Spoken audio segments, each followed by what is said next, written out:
video is it suitable for children? And normally I say no to that because I'm liable to swear at the drop of a hat. But on this occasion I think it's because nobody under the age of, well, I'm 38, but certainly nobody under the age of that is probably interested.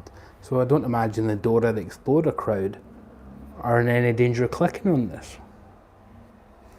Maybe I've got my jazz fusion audience all wrong. However, we are here to have a quick look at, and I wasn't even intending this because this is only a re-release. I say only. It's a remaster. Look, a remaster. So this one, huge writing on the spine, much bigger than the actual band name. So this is Curtain Call, the final tour by UK, the legendary 70s jazz fusion with a bit of prog, with a bit of rock, with a bit of everything really. Added, well, not everything, there's no reggae been added in, no rap, more's the pity. Who wouldn't have loved to hear John Wetton rapping? But they made 2 albums in the 70s in the studio, 1 live album, night after night.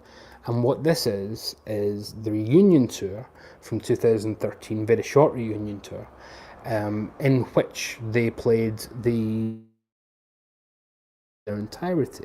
So far, so what? You know, great for fans, not particularly interesting though, is it? It's just you're doing your classic albums live. What makes that interesting? Well, first of all, I don't know who I was talking to there, I'm just playing the straw man, but second of all, what makes it interesting is that the UK album had never been played live in its entirety. Nevermore and Mental Medication had never been played live by UK, ever, before this, never once. For the simple reason that they were written as a 4-piece, and by the time they got round to playing certain dates, they weren't a 4-piece any longer. The original UK album had the legendary Alan Holdsworth and the legendary Bill Bruford. Alan Holdsworth, of course, no longer with us, but Bill Bruford is, just enjoying retirement. And for the second album, Danger Money, they decided to stay as a 3-piece, but rather than recruit a guitar player, they decided to ditch guitar entirely and go down to bass, keys and drums, with Jobson still on electric violin. So the 2 constants are Eddie Jobson and John Wetton, and then Terry Bozzio joins on drums for the second album. On this though, it's a constant line-up between both of them, as you can imagine. It's Jobson and Wetton, so Eddie Jobson and John Wetton back, they're in every line-up of the band, but this time they're joined by Alex Maciek on guitar and Marco Miniman on drums. Maciek's a great name because that's Frank Morgan's name in Chopper in the Corner. See, this is a film channel too. And of course, that means the second album, when it had Terry Bozzio in it, it was almost like a mini Zappa reunion, because Bozzio and Jobson had both been with Zappa, and funnily enough, I think the Frank Zappa band was the only band that John Wetton had never been in, because he was in every band ever at some point. I think he was in Backstreet Boys, yeah, Chris, I'm not sure. He's been in more bands than Chlamydia, put it that way. Unfortunately, we lost John 3 years ago, but he had a wonderful last hurrah where they got to kind of do a kind of trip around all his old bands and play the hits and just be happy with his fans. You know, it was a wonderful send-off that John got in the last 10, 15 years of his career. It wasn't a washed-up old has-been.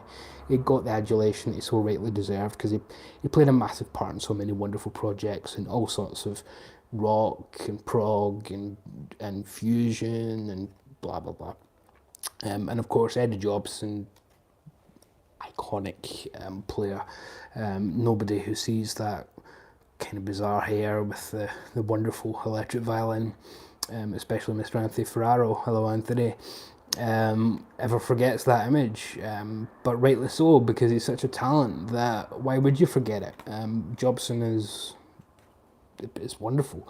UK were one of those groups who, they weren't just a super group because of being made up of reasonably famous people. Well, to musos, they weren't famous to the public at large, really.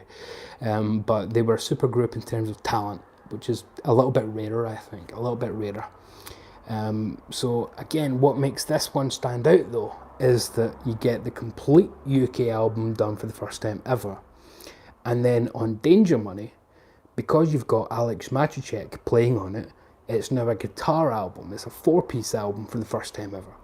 So when they had the Night After Night album, the live album from the late 70s, which, by the way, the 2 new tracks from that album, they even do that on here as well, Night After Night and As Long As You Want Me Here. Those 2 new tracks that were written for the Japanese market only at the time, because they were coming up with parts just for a 3-piece, Alex had to figure out, what do I do for the Danger Money part of the show then? And you wouldn't ever think that this had been a 3-piece album. It sounds perfect as a 4-piece. There's obviously a part of your brain that's thinking, oh man, if it was only Holdsworth, or what if they'd got another that kind of player, you know, what if Gary Moore had joined them or something? Who knows? But I think everything worked out the way it was supposed to for all their careers, retrospectively. And most importantly, this is just a fantastic release. It came out in 2015, but again, it's been remastered now. And Remaster includes the Blu-ray itself, DVD, and this is the part that's really been touched up. It's the Blu-ray audio, and that's now got a 5.1 mix on it, which wasn't on the original. So that's been completely done, and sounds stunning. It is like being at a show when this comes blaring out of the speakers. I had it on the soundbar earlier on, and it was just like, wow, this is unreal. The booklet itself is attached to the actual thingamajig, to the box, and it has full annotation from Eddie Jobson, who goes into depth on every track. He does it track by track, and he's quite honest. You know, he says that Nothing to Lose, for example, he doesn't really like, because he thinks of it as an Asia song and not really a UK song at all, which fair dues, because yeah, it's a bit easy listening compared to where UK had been. But they did have one eye on accessible. I mean, the new tracks they added for the live album were quite accessible by comparison. And the second album, Danger Money in general, is a bit easier to get into. Probably why it's a bit easier to put guitar parts into than the UK debut would have been, if that had been the case. But everything here is just so well played.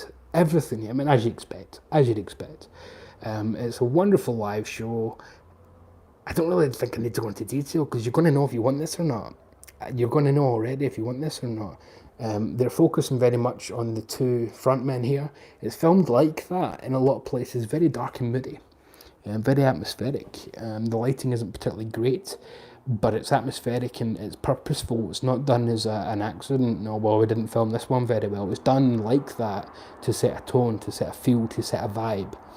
And it achieves it perfectly. It works perfectly for the tone, and I think it's a wonderful tribute to the legacy of those that have left us, like John Wetton and like Alan Holdsworth, and the continuing legacy of Eddie Jobson, and the retirement of Bill Bruford, and the ongoing careers of Maciek and Miniman, and of course Teddy Bozzio was still with us. He was with Korn for a while, remember that? What the hell was Teddy Bozzio doing with Korn? What? Teddy Bozzio on new metal? What?